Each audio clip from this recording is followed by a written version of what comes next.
Hello everyone, math থেকে যে প্রথম কোশ্চেন দেওয়া আছে, অপর্ণা ক্রয় মূল্যের ওপর 50% দাম বাড়িয়ে লেখে। বলছে কত শতাংশ ছাড় দেওয়ার পর তার 10% লাভ হবে জানতে চেয়েছে। দেখো, আমরা যদি ধরি দ্রব্যটার দাম ছিল হচ্ছে 100 টাকা, তাহলে কি 50% বাড়িয়ে লিখেছে, মানে এমপি অর্থাৎ মার্কেট প্রাইস কত করেছে, 50% বাড়িয়ে 50% বাড়িয়ে করলে হচ্ছে 150 টাকা করেছে। ঠিক আছে, আমাকে বলছে কত শতাংশ ছাড় দেওয়ার পরও তার লাভ কী হবে, 10% লাভ হবে।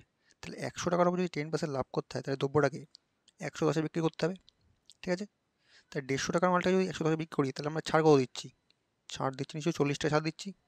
ঠিক আছে, আমাকে জানতে গেছে কত শতাংশ ছাড় দিচ্ছে, তাই ডিভাইড বাই 150, 150 টাকার উপরে 40 টাকা ছাড় দিচ্ছি ইন্টু 100। ঠিক আছে, 25 ডাইরেক্ট 50 দিয়ে কাটো, 3 50 400 2, তাহলে আমার থাকছে হচ্ছে 80/3। এটা সমান সমান 3 দুগুণে 6 20, 3 6 18, পয়েন্ট 2 20 3 6 18, 3 6 18 মানে 26.66 হয়ে যাবে। ঠিক আছে, অপশান এ হয়ে যাবে সঠিক উত্তর। চলো পরের কোশ্চেন দেখা যাক। পরবর্তী কোশ্চেন আছে, এক পাইকার টাকায় 7টি করে চুলের ক্লিপ কিনে 1 টাকায় কত পিস বিক্রি করলে বলছে তার 40% লাভ হবে। দেখো, বলছে টাকায় 7টা কিনছে, মানে 1 টাকায় 7টা কিনছে, মানে 100 পয়সায় সে 7টা কিনছে, তাহলে একটার দাম এখান থেকে পেয়ে যাবো, কস্ট প্রাইস পেয়ে যাবো। ঠিক আছে, এই বলছে এর উপরে কী বলছে, সে টাকায় কটা বিক্রি করলে তার 40% লাভ হবে। তার এর উপর যদি 40% লাভ করতে হয়, তাহলে আবার কী করতে হবে, 140/100। ঠিক আছে, তাহলে একটার দাম একটা সেল প্রাইস কত বেরোচ্ছে, এখান থেকে একটা সেল প্রাইস বেরিয়ে যাবে।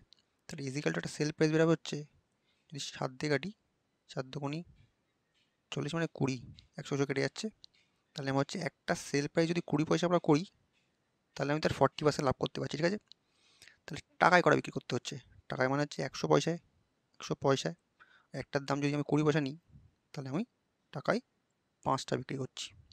ঠিক আছে, যদি টাকায় 5টা বিক্রি করি করে মানে মানে পাইকারিওয়ালাটা করে, তাহলে তার 40% লাভ হবে। ঠিক আছে, অপশান বি হয়ে সঠিক উত্তর, টাকায় থেকে 5টা বিক্রি করতে হবে। চলো পরের কোশ্চেন দেখা যাক। পরবর্তী কোশ্চেন আছে, 3টি সংখ্যার দ্বিতীয়টি প্রথমটির 3 গুণ ও তৃতীয়টির দ্বিগুণ, যদি তাদের গড় 66 হয়, তবে প্রথমটি কত জানতে চেয়েছে। দেখো, আর 3টে সংখ্যা বলেছে, আমরা ধরলাম 3টে সংখ্যা হচ্ছে এ টু বি টু সি। ঠিক আছে, 3টে সংখ্যা বলছে প্রথমটি মানে দ্বিতীয়টি, বলছে দ্বিতীয়টি যে দ্বিতীয়টা বলছে প্রথমটার 3 গুণ, প্রথমটার 3 গুণ, আর কি বলছে এবং তৃতীয়টার দ্বিগুণ, তৃতীয়টার দ্বিগুণ। মানে আমি যদি এই দ্বিতীয়টাকে 3 দুগুণে 6 ধরি, যদি দ্বিতীয়টাকে 6 ধরি, তাহলে কী হবে, বলছে প্রথমটার দ্বিগুণ, মানে কি এটা প্রথমটা এর এ হয়ে যাবে, মানে এটা যদি 2 করে দিই, দেখো 3 দুগুণে 6 মানে 3 গুণ, প্রথমটার 3 গুণ হয়ে যাচ্ছে। ঠিক আছে, প্রথমটার 3 গুণ বলেছে দ্বিতীয়টা। আর যদি তৃতীয়টার দ্বিগুণ বলেছে, তো দ্বিগুণ মানে যদি এখানে আমি 3 করে দিই, তাহলে এর দ্বিগুণ 6 হয়ে যাচ্ছে, তাহলে আমার রেশিও ঠিক আছে 2:6:3। ঠিক আছে, প্রথমটার 3 গুণ আর তৃতীয়টার দ্বিগুণ। আমাদের বলছে তাদের গড় 66। আচ্ছা, গড় 66 মানে কি, 2 + 6 + 3, 3টে সংখ্যা ডিভাইড বাই 3, এটা তার গড়, এটা ইজিক্যাল টু বলছে 66। তাহলে বলছে প্রথমটা কত, মানে আমাদের 2 সমান কত বার করতে হয়েছে, প্রথমে বার করে নিই, 6 2 8 3 11, 11/3 ইজিক্যাল টু 66। তাহলে 11 দিয়ে কাটলে 6 এবং 66, তাহলে 1 ইজিক্যাল টু আমার থেকে যাচ্ছে 3 6 18। ঠিক আছে, 1 মানে 18, আমাদের জানতে গেছি কি প্রথমটা কত, প্রথমটা মানে হচ্ছে আমার 2, তাহলে 2 কত, 1 18 হলে 2 হয়ে যাবে 36। ঠিক আছে, আমাদের জানতে ছিল প্রথমটা কত, তাহলে হয়ে যাচ্ছে 36, অপশান এ হয়ে যাচ্ছে। চলো পরের কোশ্চেন দেখা যাক। পরবর্তী কোশ্চেন আছে, 90 কিমি প্রতি ঘন্টা বেগে আসা দুরন্ত এক্সপ্রেস 36 কিমি প্রতি ঘন্টা বেগের একটি বাইককে যদি 25 সেকেন্ড অতিক্রম করে, তবে ট্রেনটির দৈর্ঘ্য কত। দেখো, একটা বাইককে অতিক্রম করছে, মানে কি শুধুমাত্র নিজের দৈর্ঘ্য অতিক্রম করছে। তা দেখো, সে যাচ্ছে কি, ট্রেনটা যাচ্ছে ওইদিকে আর বাইকটা ছিল এখানে, এটাকে অতিক্রম করেছে মানে একই দিকে যাচ্ছে। তাহলে যদি একই দিকে দুটো বস্তু যায়, তখন কী হয়, তাদের রিলেটিভ স্পিড বিয়োগ হয়ে যায়। ঠিক আছে, তাই একটা আছে 90, একটা আছে 36, তাহলে কত হচ্ছে 4 আর হচ্ছে 5, 54 কিমি, এটা কিমি।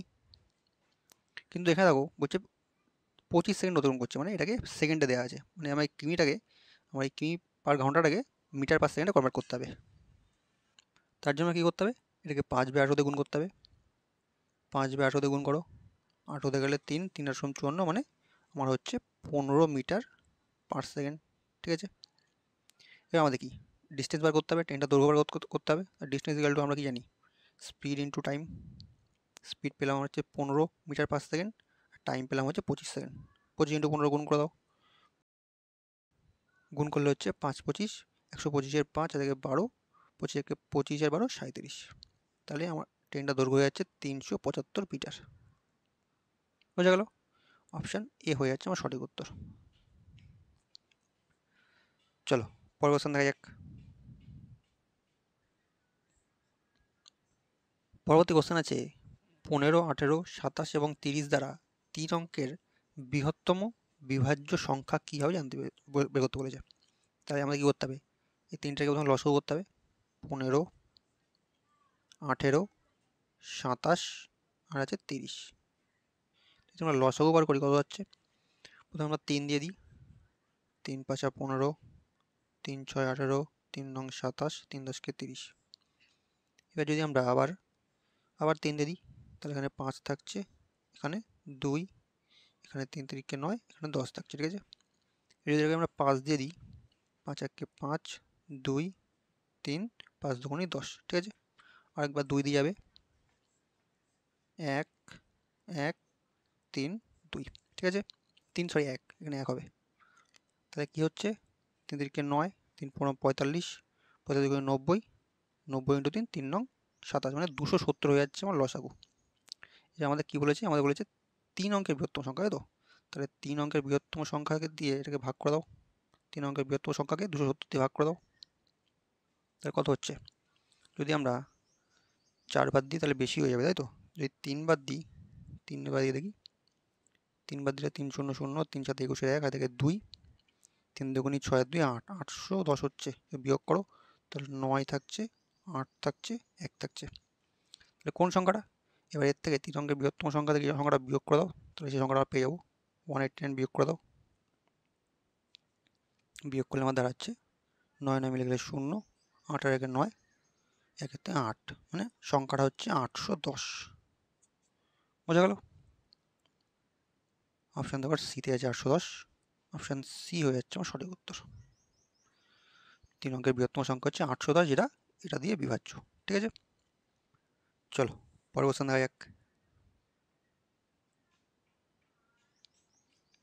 পরবর্তী কোশ্চেন আছে কোনো একটি দ্রব্যমূল্যের ওপর 40% ছাড় এবং পরপর 30% এবং 10% ছাড়ের মধ্যে পার্থক্য বলছে 45 টাকা। তাহলে বলছে দ্রব্যটার মূল্য কত ছিল আনতে বলেছে।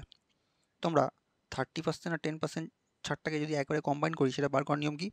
বার করার নিয়ম হচ্ছে A plus B minus A B by 100। এখান থেকে আমরা এই দুটো ছাড় মানে কত বেরিয়ে যাবে, তাহলে একটা হচ্ছে 30, একটা 10, মাইনাস এ বি হচ্ছে 30 ইন্টু 10 ডিভাইড বাই 100। যদি কাটি, দুটো শূন্য শূন্য কেটে যাচ্ছে, থাকছে 3, এখানে থাকছে 40 মাইনাস 3, মানে এটা হয়ে যাচ্ছে 37%। ঠিক আছে, তাহলে আমার বেসিক্যালি 40% আর 37%-এর মধ্যে পার্থক্য 45। ঠিক আছে, তাহলে 40 থেকে যদি 37 বিয়োগ করি, আমার থাকছে 3%। এই 3% সমান সমান বলছে 45 টাকা। ঠিক আছে, এখান থেকে দ্রব্যটার মূল্য কত, মানে 100% সমান সমান কতবার করতে হবে, তো 45 ডিভাইড বাই 3 ইন্টু 100। 3 দিয়ে কাটলে 3 15 45, 15 ইন্টু 100 করলে 1500। ঠিক আছে, দ্রব্যটার মূল্য হচ্ছে 1500 টাকা। অপশান সি হয়ে যাচ্ছে আমার সঠিক উত্তর। চলো পরের কোশ্চেন দেখা যাক। পরবর্তী কোশ্চেন আছে জালাল, অমিত ও ফিরোজ একটি যৌথ ব্যবসা শুরু করে। বলছে জালাল অমিতের 4 গুণ, অমিত ফিরোজের 3/4 টাকা খাটায়। যদি তারা 19,000 টাকা লাভ করে, তবে জালাল কত টাকা পাবে আনতে বলেছে। ভালো কোশ্চেন আছে। আমাদের কি তিনজন কে কে আছে, জালাল, অমিত আর কে ফিরোজ। বলছে জালাল অমিতের 4 গুণ পায়, ঠিক আছে, ভালো কথা। আবার অমিত ফিরোজের 3-এর 4 অংশ পায়। আচ্ছা, ফিরোজের 3-এর 4 অংশ মানে কি? 3-এর 4 অংশ মানে হচ্ছে ফিরোজ যদি 4 অংশ পেয়ে থাকে তাহলে অমিত পাবে হচ্ছে 3 অংশ, ঠিক আছে, এটাই বোঝাতে চেয়েছে। তাহলে ফিরোজ হয়ে যাবে 4 অমিত হয়ে যাবে 3, ঠিক আছে। আর প্রথম লাইনে বলেছিল জালাল কত পায়? অমিতের 4 গুণ, তাহলে অমিত 3 পেলাম, অমিতের 4 গুণ মানে 3 4 12, জালাল হয়ে যাচ্ছে 12 অংশ, ঠিক আছে। তাহলে আমার রেশিও, প্রফিট শেয়ারিং রেশিও দাঁড়াচ্ছে 12:3:4। যদি এবার কি বলছে? এবার জালালের অংশ কত জানতে চাই তো। আচ্ছা, মোট লাভ 19,000 টাকা হয়েছে, তাহলে এদের যোগফল কত? 12 3 15, 15 4 19, দেখো 19 ইজিক্যাল তো আমরা বলতে পারছি 19,000 টাকা, ঠিক আছে। তাহলে এক মানে কত? এক মানে হয়ে যাবে 1,000 টাকা। জালালের অংশ জানতে চাইছে, তাহলে জালালের অংশ হচ্ছে 12, তাহলে 12 মানে কত? এক মানে 1,000 হলে 12 মানে 12,000 টাকা, এটা আমাদের অ্যান্সার। জালাল পাবে হচ্ছে 12,000 টাকা, অপশান বি হয়ে যাচ্ছে সঠিক উত্তর। বোঝা গেল? চলো পরের কোশ্চেন দেখা যাক। পরবর্তী কোশ্চেন আছে, মুকেশ 11,509কে কোনো সংখ্যা দিয়ে ভাগ করে 71 ভাগফল ও 7 ভাগশেষ ভাগ করে মানে পাওয়া গেল, বলছে 71 ভাগফল পাওয়া গেছে আর 7 ভাগশেষ পাওয়া গেছে। বলছি সংখ্যা কত জানতে চাইছে, যেটা দিয়ে ভাগ করেছে। দেখো আমাদের বলছে একটা সংখ্যাকে ভাগ করেছে, এই একটা সংখ্যা দিয়ে ভাগ করেছে কাউকে 11,509কে ভাগ করেছে, যার ফলে তার 71 ভাগফল এসছে আর ভাগশেষ এসছে 7, ঠিক আছে। তাহলে এই সংখ্যাটা কত, মানে কি ভাজকটা কত আমরা জানতে চাই, ঠিক আছে। তো আমরা জানি এটা সূত্র জানি, ভাজ্য ইজিক্যাল টু কি ভাজক গুণ ভাগফল যোগ ভাগশেষ, তাই তো। তাহলে ভাজকটাকে আমরা যদি x ধরি, ভাজক গুণ ভাগফল মানে 71 যোগ ভাগশেষ 7 ইজিক্যাল টু আমরা কি ভাজ্য, তাহলে ভাজ্য ইজিক্যাল টু 11,509। এখান থেকে x এর মানটা বার করে নাও। দেখো যদি আমরা ভাঙাই, এখানে থাকে যাবে 71x ইজিক্যাল টু এই 7টা অবশ্যই বিয়োগ হয়ে যাবে, তাহলে আমার থাকবে 11,502। তাহলে x ইজিক্যাল টু যদি আমরা 71 দিয়ে ভাগ করে দিই, এটাকে পুরোপুরি 71 দিয়ে কেটে দিই, দেখো কতবার যাচ্ছে 71 এককে 71 একবার যাচ্ছে, থাকছে কত 115 থেকে যদি 71 বিয়োগ করি থাকবে হচ্ছে 4 7 44 থাকছে, তারপরে থাকছে 0 440 হয়ে যাচ্ছে। এবার যদি 4 7 28 5 7 বলি 6 7 42, যদি 6 বার দিই 6 7 42 মানে 6 1 6 6 7 42 এটা হয়ে যাচ্ছে, থাকছে কত 6 4 10 আর থেকে 1 3 আর 1 4, তাহলে 14 থাকছে, আর এখানে থেকে যাচ্ছে 2 142। দেখো 71 দুগুণে 142 আমরা জানি, ঠিক আছে। তাহলে আমার দাঁড়াচ্ছে x ইজিক্যাল টু 162, তাহলে সে 162 দিয়ে সেটাকে ভাগ করেছিল, ঠিক আছে। অপশান ডি হয়ে যাচ্ছে আমার সঠিক উত্তর। বোঝা গেল? চলো পরের কোশ্চেন দেখা যাক।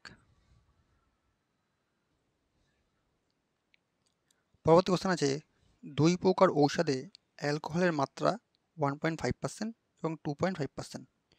বলছি এই 2 প্রকার ঔষধে কি অনুপাতে মিশালে নতুন মিশ্রণে অ্যালকোহলের মাত্রা 3.5% হবে।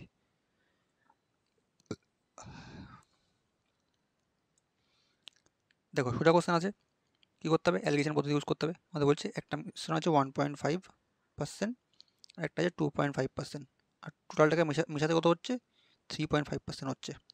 তাহলে কী অনুপাতে মেশাতে হচ্ছে, অ্যালিগেশন পদ্ধতি ইউজ করো, বড় থেকে ছোটা বিয়োগ করো। যদি 3.5 থেকে 2.5 বিয়োগ করি থাকে হচ্ছে 1, আর 3.5 থেকে 1.5 বিয়োগ করলে থাকে হচ্ছে 2, তাহলে 1:2 আমার অনুপাত হয়ে যাচ্ছে, ঠিক আছে। এই অনুপাতে আমার ওটাকে মেশাতে হবে। দেখো অপশান এতে আছে 1:2, অপশান এ হয়ে যাচ্ছে অপশান এ হয়ে যাচ্ছে সঠিক উত্তর। চলো পরের কোশ্চেন দেখা যাক।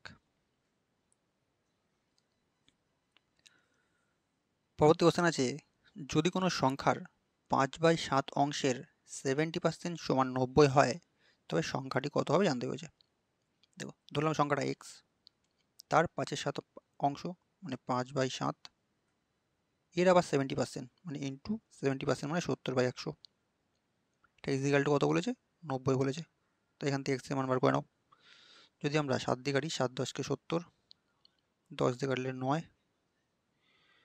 যদি আমরা তাহলে থাকছে কত গেছে 5x ইজিক্যাল টু 9 1 দিয়ে 100 900 হয়ে যাচ্ছে, ঠিক আছে। তাহলে এক্স ইজিক্যাল টু 5 দিয়ে কাটলে 5 8 90 মানে হয়ে যাচ্ছে আমার 180। তাহলে এক্স ইজিক্যাল টু বেরোলো 180, সংখ্যাটা হয়ে যাচ্ছে 180। অপশান বি হয়ে যাচ্ছে সঠিক উত্তর। চলো পরের কোশ্চেন দেখা যাক। পরবর্তী কোশ্চেন আছে 500 টাকা 7% হারে, 700 টাকার 10% হারে এবং 1000 টাকার 4% হারে 3 বছরের মোট সুদ কত হবে আনতে বলেছে। তো ইজি কোশ্চেন আছে, সবগুলো করে যোগ করে দাও। 500 টাকার কত 7% হারে কত 3 বছরের জন্য ডিভাইড বাই 100 প্লাস 700 টাকা 10% হারে 3 বছরের জন্য ডিভাইড বাই 100 প্লাস 1000 টাকা কত 4% হারে 3 বছরের জন্য ডিভাইড বাই 100 করে দাও। 100 গুলো করে দাও, 5 হচ্ছে 7 10 গুণ করো, 5 7 3 7 21, 21 ইন্টু 5 করলে 5 একে 5, 5 দুগুণে 10 হয়ে যাচ্ছে 105, 7 10 কে 70 ইন্টু 3 করলে 3 7 21 210, 7 10 কে 40 ইন্টু 3 করলে 120, তুমি যোগ করলে কত হচ্ছে 0 0 5 2 একে 3 1 আর 2 3 একে 4, 435 টাকা হয়ে যাচ্ছে আমার মোট সুদ। ঠিক আছে, অপশান এ হয়ে যাচ্ছে সঠিক উত্তর। বোঝা গেল? চলো পরের কোশ্চেন দেখা যাক।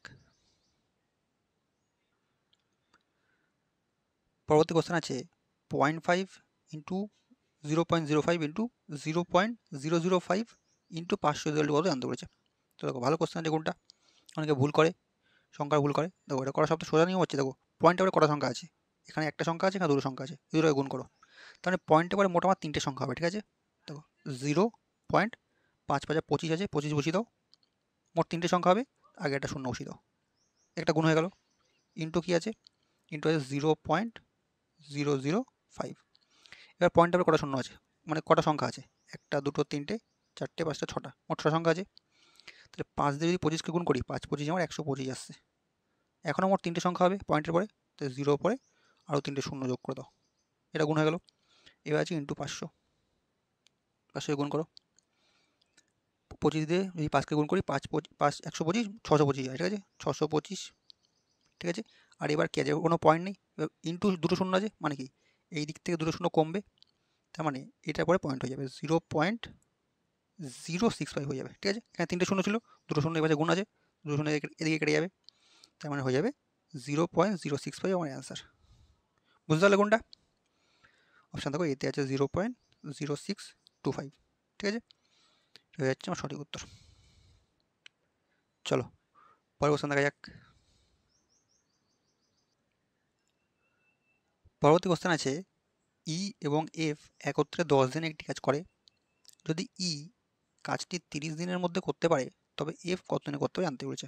দেখো ই আর এফ একসঙ্গে 10 দিনে করছে, মানে ই প্লাস এফ দুজনে একসঙ্গে কাজটা 10 দিনে করছে, আর ই বলছে কাজটা 30 দিনে করছে, ই একা কাজটা 30 দিনে করছে। ঠিক আছে, তাহলে এই দুটো যদি লসাগু করি আমরা কি মোট কাজ পেয়ে যাবো, 10 আর 30 লসাগু আমরা জানি 30।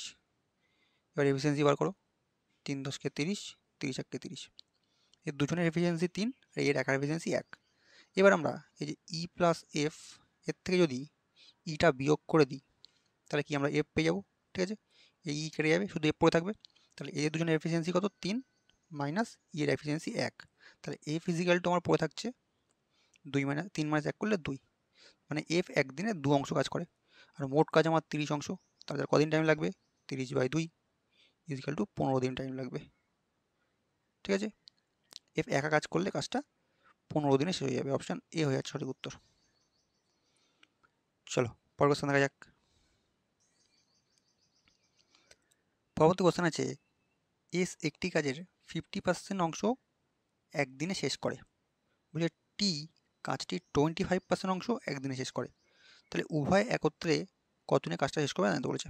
দেখো এস কি করে 50% একদিনে করে, তাহলে 100% কতদিনে করবে, নিশ্চয়ই দুদিনে করবে, মানে পুরো কাজটা শেষ করতে তার দুদিন টাইম লাগবে।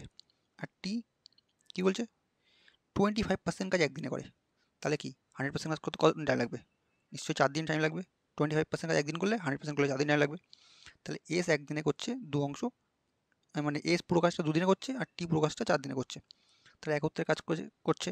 একত্রে কাজ করার নিয়ম কি বলেছিলাম, আচ্ছা এটা লসাগু করো, লসাগু করলে কী বেরাবে? 4 বেরাবে, ঠিক আছে।